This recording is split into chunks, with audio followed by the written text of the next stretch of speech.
ঈদের আনন্দে গ্রামের বাড়িতে ছুটে আসা মাটির চুলার রান্না, সেই রান্না দিয়েই কুটুম আপ্যায়ন। গ্রামে কুটুম বলতে কিন্তু আমরা শহরের মেহমানকে বুঝাই। আসসালামু আলাইকুম, কেমন আছেন সবাই? যতই গোস্ত খাওয়া হোক না কেন, আমার শ্বশুর বাড়িতে গোস্তের তরকারির সাথে সাথে একটা মাছের তরকারি থেকেই যায়। আজকে আমার নানি শাশুড়ি কার্ফু মাছটা রান্না করবে, তাই তিনি ভালো করে ধুয়ে নিচ্ছেন। আর ওদিকে আমার শাশুড়ি গমের অরিজিনাল আটার যে রুটি হয় সেটা ভেজে নিচ্ছে, সাথে ছিল ছোট মাছ চচ্চড়ি আর ক্ষেতের একদম টাটকা পুঁইশাক ভাজি। পুঁইশাক ভাজিটা অসম্ভব রকমের মজা হয়েছিল। মাটির চুলার রান্না বলে কথা, সব ধরনের রান্নাই কিন্তু অনেক বেশি মজার হয়। বাড়িতে গেলে বেশিরভাগ রান্না আমার নানি শাশুড়ি করেন, আর ওনার হাতে যেন জাদু আছে। নানি যা রান্না করে তাই খেতে এত বেশি মজা হয়। আলু বেগুন দিয়ে কষিয়ে এই কার্ফু মাছটা রান্না করছে। মাছটা একদমই ফ্রেশ ছিল, আর নানির হাতের এই রান্নাটাও একদম অসাধারণ ছিল। খুবই অল্প মশলায় সাধারণভাবে রান্না করাই এই মাছটা খেতে যে এত দারুণ হয়েছিল, সবাই একদম চেটেপুটে খেয়েছে।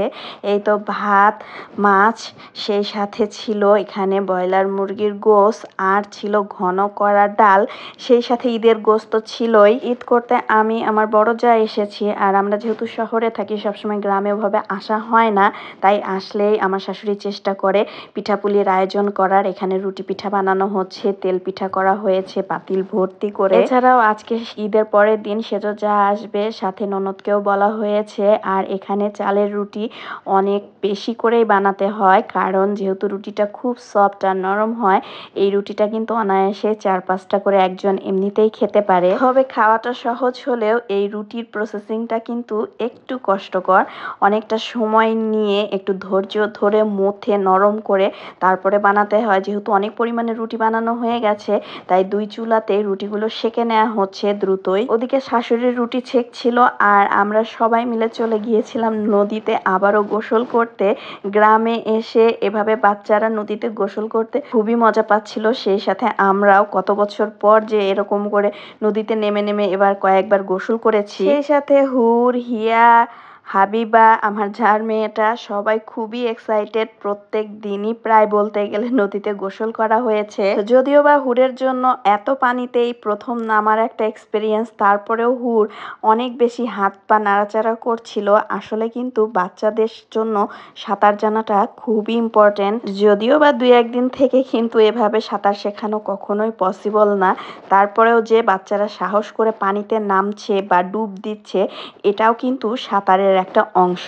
আমি তো নদীতে নেমে অনেক দিন পর সাঁতার কেটেছি, যে কয়েকদিন নেমেছি, তবে সাঁতারের প্র্যাকটিসটা থাকাও কিন্তু অনেক বেশি জরুরি। যেহেতু সবাই শহরের বাসাবাড়িতেই থাকি, তাই ওভাবে আর এরকম প্র্যাকটিস করার অপশনও পাওয়া যায় না, প্র্যাকটিসও করা হয় না। তবে ভেবে রেখেছি এবার থেকে যখনই গ্রামে আসবো তখনই বাচ্চাদেরকে নিয়ে অন্তত প্র্যাকটিস করার জন্য হলেও তাদেরকে পানিতে নামাবো। ছোটবেলায় যখন দাদি বাড়িতে গিয়েছিলাম থাকার জন্য, তখন খালের নদীতে আমি, আমার বোন সবাই আমরা সাঁতার শিখেছিলাম দাদি বাড়িতেই। তবে আর ওভাবে দাদি বাড়ি না যাওয়ার কারণে সেই সাঁতার কাটাও হয় না, তবে সেই স্মৃতিগুলো কিন্তু খুব বেশি মনে পড়ে। হুর কি সুন্দর পানিতে হাত পা নাড়াচ্ছে, মানে সে কিন্তু বুঝে গেছে যে সাঁতার না পারলেও এভাবে কিন্তু হাত পা নাড়াতে হয়, কারণ ওর সামনেই আমরা এভাবে হাত পা নাড়িয়েই সাঁতারটা কেটেছি। যার কারণে সাঁতার না পারলেও সে কিন্তু ভয়ও পাচ্ছে না, আবার খুব মজাও পাচ্ছে, ওদিকে আবার হাত পাও নাড়াচ্ছে। হয়তো এভাবেই হাত পা নাড়াতে নাড়াতে একটা সময় সেও সাঁতারটা শিখেই যাবে। হিয়াও আছে, হিয়াকেও সাঁতার শেখানোর চেষ্টা করা হচ্ছে, তবে হুরের থেকে হিয়া আরও বেশি ভীতু।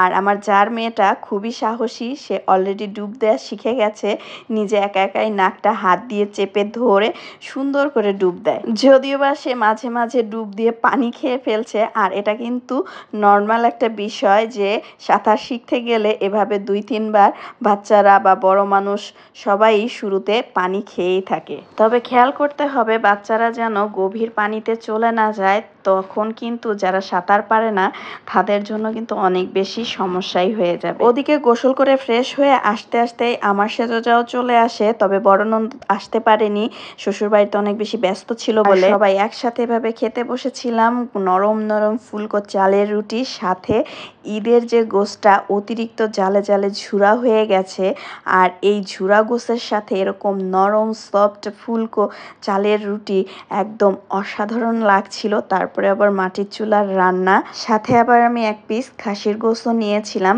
তবে গরুর গোশের ঝুরাটাই একদম বেস্ট ছিল। সেই সাথে আমার শাশুড়ি আবার এখানে খোলা পিঠাও বানিয়েছিল, এগুলোকে আমার শ্বশুরবাড়িতে খোলা পিঠা বলে, আর আমরা বলি চিতই পিঠা।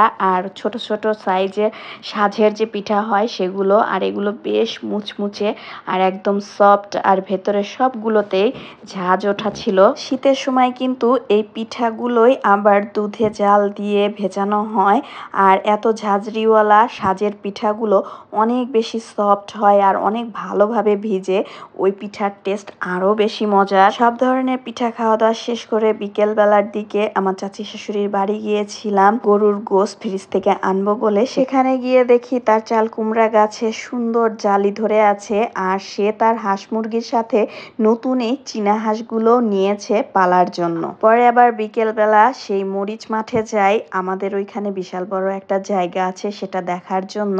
অনেক সুন্দর বাতাস বইছিল, আর গ্রামীণ এই পরিবেশে মনোমুগ্ধকর প্রাকৃতিক পরিবেশ দেখলে দিল মন সবকিছু যেন ঠান্ডা হয়ে যায়। ফ্রেশ এই ধুন্দুলগুলো দেখে তো আমার তখনই চিংড়ি মাছ দিয়ে ভেজে খেতে ইচ্ছে করছিল।